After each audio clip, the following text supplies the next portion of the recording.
The metallic scent of scorched earth and blood still lingered as the Imperial enforcers swept across the devastated battlefield. Bodies, both human and alien, were scattered across the cracked terrain, smoke rising from the wreckage of shattered armored vehicles. Their boots crunched over spent shell casings as they advanced, visors scanning for any sign of movement. A squad of Zealer sentinels, towering figures clad in black exoskeletal armor, moved in flawless formation toward the remains of a human outpost. The battle had been swift. Humanity's resistance had collapsed beneath the sheer might of the Empire's superior forces, and now the Sentinels were here to collect the remnants. Near the heart of the devastation, a lone human lay motionless. Commander Threx observed him through the opaque lenses of his helmet. The man's uniform was tattered, smeared with dirt and dried blood. A gash across his forehead partially obscured his face. His body lay twisted among the fallen. Unlike the others, he was still breathing. Threx signaled his men forward. "Take him." 2 sentinels stepped forward, the servos in their suits whirring as they lifted the unconscious soldier. He didn't resist. His limbs hung limp. "A survivor," one of the sentinels muttered, his voice crackling through his helmet's synthesizer. "Barely," another responded. Threx studied the human's face, noting the sharpness of his features despite the grime. Something about him was unsettling. Something didn't sit right. He dismissed the thought. Humans were weak, predictable. The only reason this one was still breathing was luck. "Load him onto the transport," Threx ordered, turning away. "He'll be useful for intelligence extraction." As they moved toward their waiting ship, none of them noticed the faintest flicker of awareness behind the human's half-closed eyes. The interrogation cell aboard the ISS Harbinger was a model of Imperial efficiency. Sterile, reinforced, designed to shatter the minds of lesser beings. Cold blue lighting cast sharp angles across the room's metallic walls. The air carried the sterile bite of disinfectant and machinery. Nathaniel Carter sat bound to a gravity chair, his wrists and ankles locked in energy restraints. He had been stripped of his combat gear, left in a torn undershirt and fatigues. His muscles ached from the bruises sustained in battle, but pain was an old companion. The room was silent, save for the faint hum of surveillance drones hovering in the corners. He kept his breathing slow, steady. There was no need to struggle, yet. A door hissed open, and Commander Threx stepped in, his gait controlled and authoritative. Behind him, Lieutenant Zarin, an Imperial interrogator, followed with a data slate in hand. Zarin's pale, gaunt face twisted into something resembling amusement. "A stubborn one, are you?" Zarin's voice was smooth, practiced. "Most of your kind start begging within the first hour." Carter didn't respond. His gaze remained neutral, revealing nothing.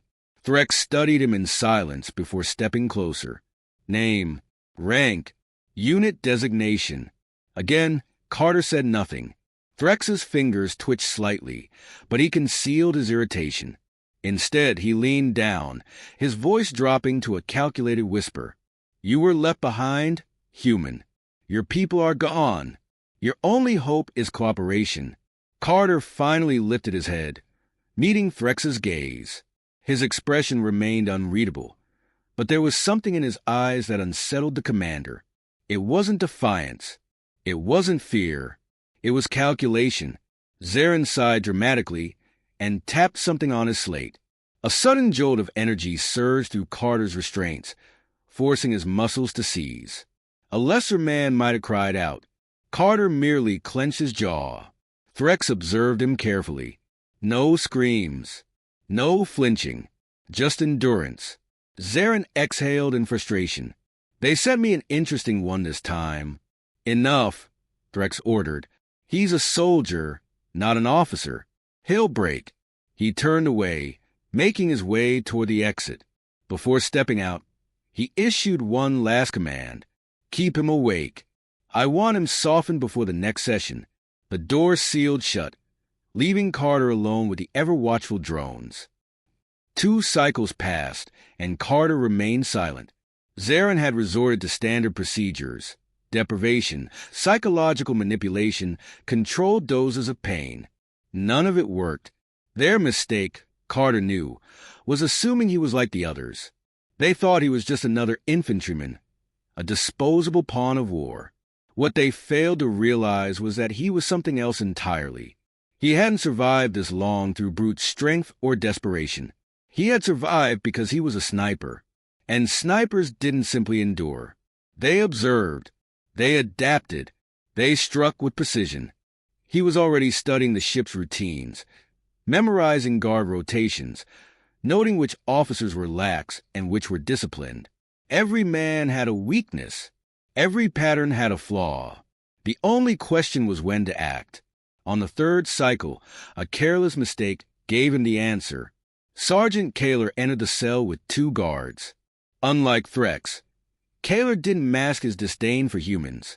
"You're a waste of time," Kaler sneered, crouching in front of Carter. His grayish skin glistened under the lights, his slit-pupil eyes narrowing. "The commander thinks you're worth something, but I know better." Carter remained silent. Kaler scoffed. "Nothing to say? Tell you what, give me something useful, and maybe I'll see to it that you get an easier death." Carter tilted his head slightly. His voice, rough from disuse, was the first sound he had made in days. "Is that so?" Kaler grinned, mistaking engagement for submission. "That's right. Speak now, and—" Carter struck, using the brief lapse in Kaler's guard. He twisted his bound wrist at the precise angle needed to dislocate his thumb. Pain flared as his hand slipped free from the restraint. Before the guards could react, he lunged forward, snapping Kaler's head back with a brutal strike of his elbow. Kaler hit the ground, throat crushed, gasping like a fish out of water. The 2 guards scrambled, but Carter was already moving. His first move was always for the gun. He seized a fallen sidearm, snapping off 2 shots before the guards could raise their weapons. One went down instantly. The other staggered before Carter finished him with a well-placed shot between the eyes.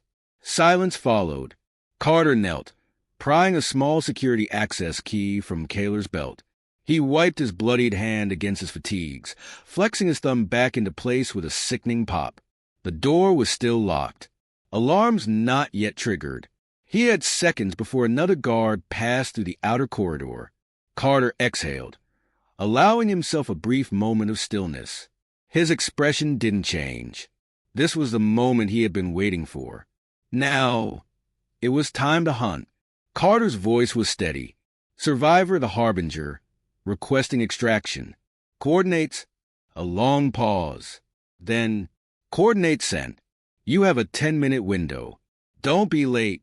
Carter cut the connection. 10 minutes. That was all he needed. He accessed the ship's environmental controls and initiated a low-grade oxygen purge. The sequence would force non-critical crew members into survival mode, thinning the opposition. As he set the final command, a new alert appeared. "Weapon system override. Unauthorized personnel detected, ****. Carter's eyes narrowed. They knew. A voice boomed through the ship's comms. "Threx, human." Carter tilted his head, listening. "You think you're clever? You think you can escape?" A pause. Then quieter. "You have no idea what you've started." Carter gave a slow, deliberate smile. "Neither do you." He activated the purge sequence. The hunt was on. Emergency klaxons blared across the Harbinger. Crimson lockdown lights bathed the corridors, turning order into chaos. Officers scrambled, struggling to interpret cascading system failures. The oxygen purge had done its job, forcing dozens of crew members to evacuate their posts. Deep in the command chamber, Commander Threx stood rigid, his hands braced against the control panel. His jaw tightened as he scanned the latest security reports. His men were disciplined, armed with the finest technology in the Empire. And yet, they were losing control to a single human. Threx exhaled slowly, fingers curling into a fist. Impossible. No human soldier, no matter how skilled, should be capable of dismantling a flagship security network alone. Yet the evidence was irrefutable. System overrides, power disruptions, a rapidly increasing death count. This wasn't an escaped prisoner. This was a hunter. He turned toward Lieutenant Zarin, who was pale beneath his exosuit's glow. "Tell me you have a containment plan." Zarin swallowed hard. "We're trying to isolate him, but... Threx's voice was quiet, measured. Zarin hesitated. We thought he was just infantry. A grunt. A mistake," Threx corrected coldly.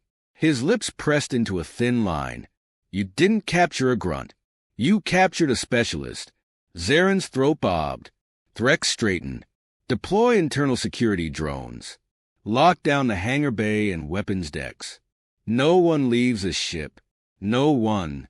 "Yes, Commander." Zarin hurried to relay the orders. But Threx already knew it wouldn't be enough. Carter moved like a shadow through the dim corridors, the stolen security access key clipped to his belt. His steps were silent, his grip firm on the rifle scavenged from his last kill. 7 minutes until extraction. The oxygen purge had done its job, driving out unnecessary personnel. But the real threat wasn't the common crew. It was the cells.